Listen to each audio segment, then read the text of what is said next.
तो आइए कोने का पहले राज्य का फिर हम ओपिनियन पोल रखते हैं सामने। तो तेलंगाना का ओपिनियन पोल 17 सीटों वाला तेलंगाना, आखिर इस मोदी के नाम पर जब वोट पड़ेगा तो क्या बीजेपी को कितनी सीटें देने वाला है और पार्टियों को कितनी सीटें देने वाला है, सर्वे आपके सामने आ रहा है। अब 17 सीटों वाले तेलंगाना के अंदर भारतीय जनता पार्टी 5 सीटें जीत सकती है। इसका मतलब 2019 की तुलना में 1 सीट ज्यादा, 5 सीटें आ सकती हैं बीजेपी को, 2 सीट बीआरएस को। के चंद्रशेखर राव की पार्टी बहुत निराशा होगी उनको इस नंबर से।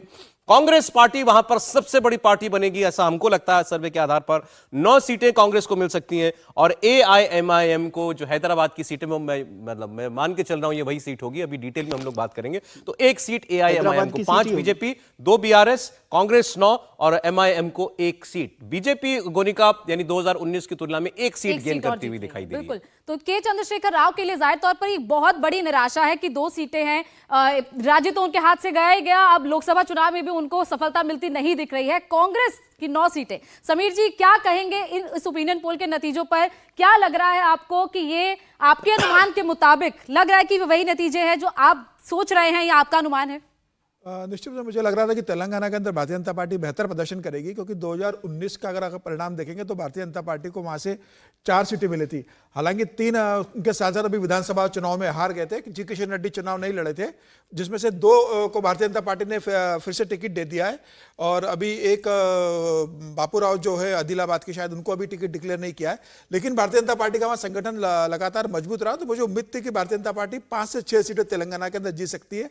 और जिस हिसाब से बीआरएस का प्रदर्शन विधानसभा चुनाव में रहा है, उसके बाद यह तय था कि जो 2019 में बीआरएस का प्रदर्शन रहा वो कतई स्थिति में नहीं रहने वाला है। और रेवंत रेड्डी की भी प्रतिष्ठा दांव पे लगी थी कि मुख्यमंत्री बनने के बाद उनके ऊपर जिम्मेदारी थी कि, और उन्होंने कहा भी था जिस दिन मुख्यमंत्री पद की शपथ ली थी कि कांग्रेस की मैं यहाँ से 17 में से कम 12 से 13 सीटें जितवा के दूंगा कांग्रेस को। तो मुझे लग रहा है कि वो उसमें सफल हो रहे हैं।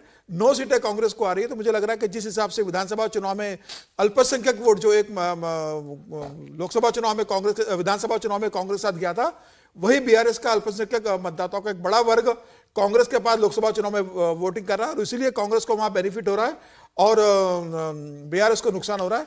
भारतीय जनता पार्टी का संगठन मजबूत है, जो 3-4 सीटें भारतीय जनता पार्टी ने जीती थी, शायद वो तो जीतेंगी।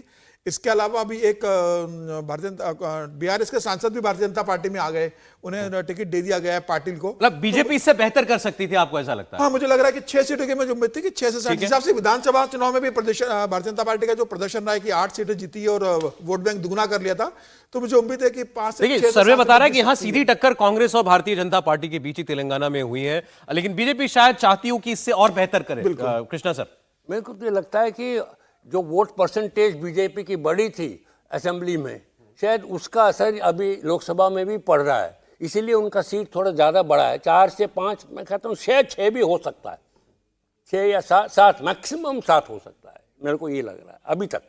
अभी तो फिलहाल बहुत जल्दी है, अभी देखते हैं चुनाव तो आगे। लेकिन अभी जो बात आप हम कह रहे थे तमिलनाडु के लिए कि वो हिंदी पार्टी वाला टैग जो तमिलनाडु, अब देखिए तेलंगाना में ऐसी कोई प्रॉब्लम नहीं, तेलंगाना में ऐसी नहीं है, तमिलनाडु अलग किस्सा। देखिए तमिलनाडु का अगर आप इतिहास देखेंगे, 68 से जब कांग्रेस ने हिंदी प्रचार किया, जब से वो अलग हो गए थे, माने कांग्रेस कभी जीत नहीं पाई, कोई भी दूसरी पार्टी जीत नहीं पाई द्राविड़ के अलावा, और जो पार्टी द्राविड़ के साथ जाती है वही जीत पा रही थी। तो अभी भी एक तरह के वो डीएमके द्राविड़ पार्टी जो हैं, वो जो इमोशंस पे अभी भी खेल रहे हैं। अब वो कहां तक, मतलब तेलंगाना के लोग बीजेपी को अब ये हमारे बीच की पार्टी है ऐसा समझने लगे हैं, कोई आउटसाइडर टैग नहीं है तेलंगाना में। आउटसाइड नहीं है, बीजेपी थोड़ा सा वहां पे माने एक तरह का बेस बन रहा है उनका तेलंगाना में। पहले जब आंध्रा तेलंगाना एक था, तब से ही इनका बीजेपी का जो संगठन है काफी काम कर रहा था उधर। और वहां पे एक और देखिए, जब नायडू थे, वेंकैया नायडू, संगठन का उन्होंने बहुत काम किया है, शायद उसका असर अभी भी थोड़ा पड़ रहा है। ठीक, विजय जी। नहीं, आंध्र प्रदेश का जैसे जिक्र किया और तेलंगाना में हिंदी वाली प्रॉब्लम नहीं है, क्योंकि आंध्र प्रदेश तेलंगाना में एक तो आप जाएंगे तो वहाँ पर हिंदी भाषी बहुत लोग हैं, वो हिंदी की तरह से ही कमोबेश बोलते हैं, उर्दू बोलते हैं या हिंदी बोलते हैं, तो इसलिए वहाँ पर वो परेशानी नहीं है। संगठन वहाँ है, बस नेता वहाँ मिल जाए भारतीय जनता पार्टी को, कि नेता अगर कोई हो, अब वो बंडी संजय कुमार हैं, जी किशन रेड्डी हैं, ये पार्टी को खुद को तय करना है कि उनका नेता कौन है तेलंगाना में।